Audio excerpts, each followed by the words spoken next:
ಬೆಂಗಳೂರು ದಕ್ಷಿಣ ವಲಯ ಶಿಕ್ಷಕರು ಏನು ಬೆಂಗಳೂರು ದಕ್ಷಿಣ ವಲಯ 1 ಮತ್ತು 2 ಮತ್ತು 3ರ ವಲಯದಲ್ಲಿರ್ತಕ್ಕಂಥ ಎಲ್ಲ ನನ್ನ ಶಿಕ್ಷಕರಿಗೂ ತಮ್ಮ ಸಮಯೋಚಿತ ಈ ಮತದಾನ ಮಾಡಿ ನಮ್ಮನ್ನು ಇಷ್ಟೊಂದು ಅಭೂತಪೂರ್ವ ವಿಜಯವನ್ನು ಕೊಟ್ಟಂಥ ನನ್ನ ಶಿಕ್ಷಕ ವೃಂದಕ್ಕೆ ನಾನು ಮನಸಾರೆ ಅವರಿಗೆ ಶಿರಸಾಷ್ಟಾಂಗ ನಮಸ್ಕಾರಗಳನ್ನ ಮಾಡಲಿಕ್ಕೆ ಇಷ್ಟಪಡ್ತೀನಿ ನಾನು.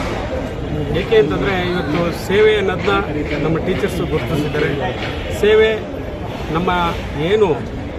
ನಮ್ಮ ಬೆಂಗಳೂರು ನಗರದಲ್ಲಿರ್ತಕ್ಕಂಥ ನಮ್ಮ ಶಿಕ್ಷಕರ ಕೆಲವು ಜ್ವಲಂತ ಸಮಸ್ಯೆಗಳಿಗೆ ನಾವು ಮುಂದಿನ ದಿನಗಳಲ್ಲಿ ನಾವೆಲ್ಲ ಒಟ್ಟಾಗಿ ನೌಕರರ ಸಂಘದಲ್ಲಿ ಪ್ರಬಲವಾಗಿ ನಾವು ಅದನ್ನು ಗಟ್ಟಿಗೊಳಿಸಬೇಕಾಗಿದೆ. ಯಾಕೆ ಅಂತಂದರೆ ಇವತ್ತು ಕೆಲವು ಸಮಸ್ಯೆಗಳು ಹಾಗೇ ಉಳ್ಕೊಂಡಿದ್ದಾವೆ. ಆ ಸಮಸ್ಯೆಗಳಿಗೆಲ್ಲ ನಾವು ಪರಿಹಾರವನ್ನು ನನ್ನ ಕೈಮೀರಿ ನಾನು ಮಾಡ್ತೀನಿ ಅಂತ ನನ್ನ ಶಿಕ್ಷಕರ ಪರವಾಗಿ ನಾನು ಈ ಮೂಲಕ ತಮ್ಮಲ್ಲಿ ವಿನಂತಿಸ್ಕೊಳ್ತೇನೆ. ಮತ್ತು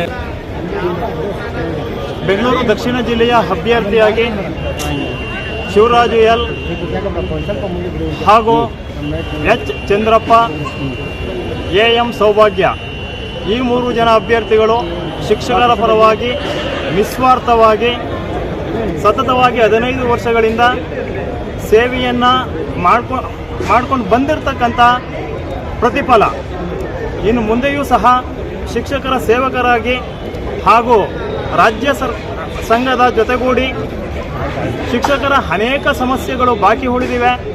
ಆ ಎಲ್ಲ ಸಮಸ್ಯೆಗಳನ್ನು ಬಗೆಹರಿಸುವ ನಿಟ್ಟಿನಲ್ಲಿ ಸತತವಾದ ಪ್ರಯತ್ನವನ್ನು ಶಿಕ್ಷಕರ ಪರವಾಗಿ ಮಾಡುತ್ತೇವೆ ಎಂದು ಈ ಮೂಲಕ ತಮ್ಮಲ್ಲಿ ಹೇಳಲು ಬಯಸುತ್ತೇನೆ. ಆತ್ಮೀಯ ನನ್ನೊಲವಿನ ವೃತ್ತಿ ಬಾಂಧವರೇ, ಏನು ನಾನು ಮಹಿಳಾ ಅಭ್ಯರ್ಥಿಯಾಗಿ ಇಂಡಿಪೆಂಡೆಂಟಾಗಿ ನಾನು ಸ್ಪರ್ಧಿಸಿದ್ದೆ. ನನಗೆ ಎಲ್ಲರೂ ಸೌತ್ 1, 2, 3 3 ತಾಲೂಕಿನಿಂದ ನನಗೆ ನೀವೆಲ್ಲರೂ ತುಂಬ ಹೃದಯದಿಂದ ಆಶೀರ್ವದಿಸಿದ್ದೀರಾ. ಒಂದು ಮಹಿಳೆಯರೇ ಗುರುತಿಸಿದ್ದೀರಾ. ಜೊತೆಗೆ ಏನು ನನ್ನ ಪುರುಷ ಶಿಕ್ಷಕ, ನಾನೇನು ಪುರುಷರ ವಿರೋಧಿಗಳು ಅಲ್ಲ, ಅವರು ನಮ್ಮ ಅಣ್ಣ ತಮ್ಮಂದಿರೇ. ನನ್ನ ಜೊತೆಯಲ್ಲಿ ಸೌತ್ 3ನಲ್ಲಿ, ಸೌತ್ 2ನಲ್ಲಿ, ಸೌತ್ 1ನಲ್ಲಿ ಎಲ್ಲರೂ ನನ್ನ ಜೊತೆ ಕೈ ಜೋಡಿಸಿ ನನಗೆ ಶುಭ ಹಾರೈಸಿದ್ದೀರಾ. ನಿಮ್ಮೆಲ್ಲರಿಗೂ ಕೂಡ ನಾನು ತುಂಬ ಹೃದಯದ ಧನ್ಯವಾದಗಳನ್ನು ತಿಳಿಸ್ತೀನಿ. ಎಷ್ಟು ಓಟಿಂದಾಗಿದ್ದೀರಾ ಮೇಡಮ್? 612 ಮತಗಳು ನನಗೆ ಪಡ್ಕೊಂಡಿದ್ದೀನಿ. 612 ಮತಗಳನ್ನು ಪಡ್ಕೊಂಡಿದ್ದೀನಿ. ಜಯಶೀಲಳಾಗಿದ್ದೀನಿ. ನನ್ನ ಜೊತೆ ಎಲ್ಲ ನನ್ನ ಇದು ನನ್ನ ಗೆಲುವಲ್ಲ, ಎಲ್ಲರ ಗೆಲುವು. ಇದು ನನ್ನೊಬ್ಬಳ ಗೆಲುವಲ್ಲ.